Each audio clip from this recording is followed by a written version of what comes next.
Good morning guys. Maaga kami ngayong araw.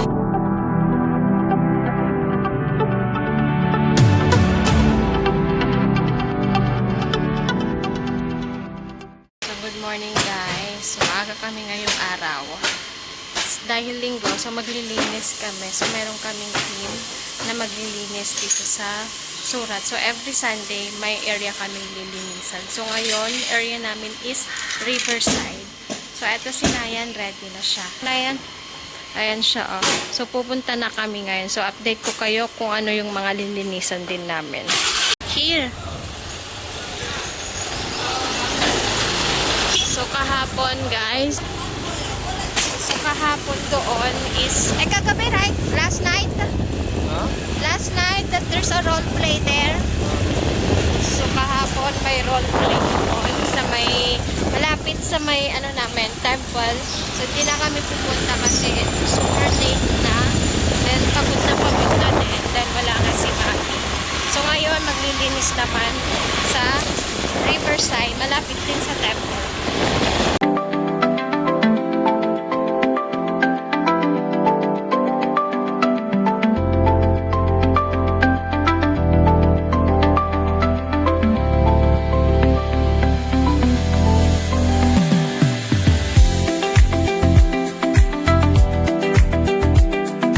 Last time, ang haba-haba ng pila. So, ngayon naman, oh, kami lang ang customer. So, nagpa-full tank na siya. Ayan.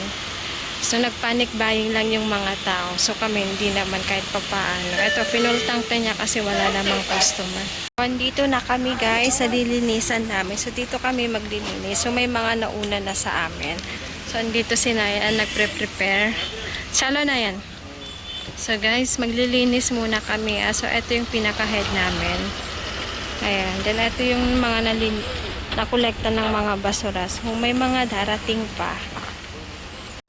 So guys, ito yung mga naglilinis. So mga volunteers din to na kagaya namin. Ayan o. So dito sa side na to, madami. Meron pa doon sa side na yan. Then doon din, mayroon din.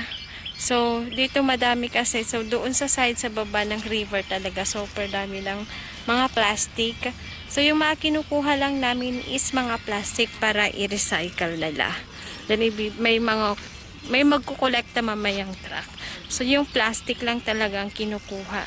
Plastic only, right? That we're going to get? Plastic and regional waste like flowers. Atcha. And So, ginagawa talaga namin yung recycle dito sa Surat. Habang namumulot ako ng basura, nasira yung suot kong gloves. Buti na lang hindi ako nasugatan. Nakakalungkot isipin na marami sa mga basurang napupunta sa ilog at dagat ay galing din sa mga bagay na minsang may halaga.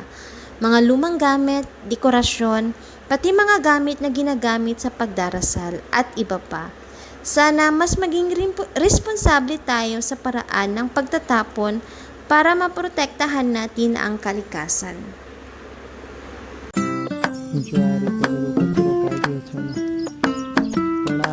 કેટલો કાઢી કેટલો પડતી નહીં.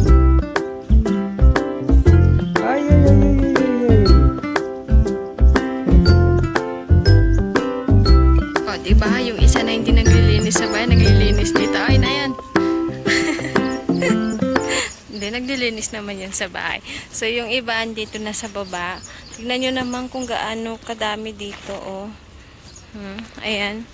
So, pati doon sa ayan, oh, si Kaka. So, naglilinis na rin siya doon.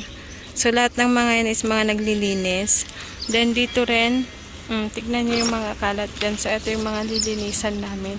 So, dito, ang paglinis is pupulutin lang namin yung mga plastic.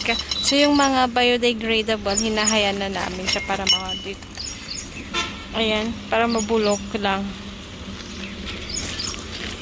Then, mamaya may magkukolekta ng truck. Last Sunday, kukunti lang. So, ngayon, madami. Then, eto na guys, yung result ng paglilinis namin. Actually, madami pa dun sa baba. doon sa pinakamaba ng river.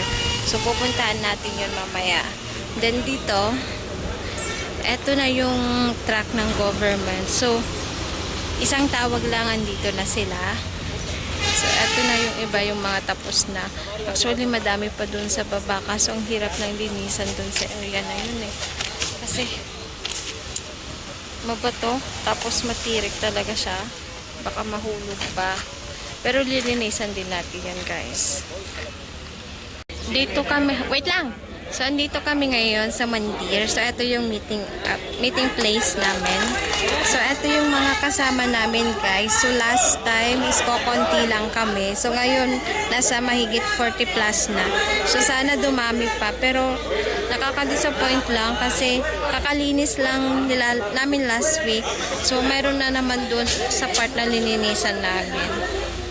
Ngayon naman, bumibili si Nayan ng prutas. So, dito, truck po yung nagbebenta.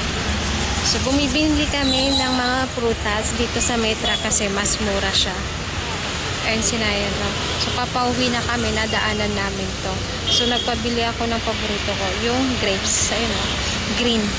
Kaso gusto ko yung violet kasi ayaw niya. So, okay na yung green. Masarap naman yun.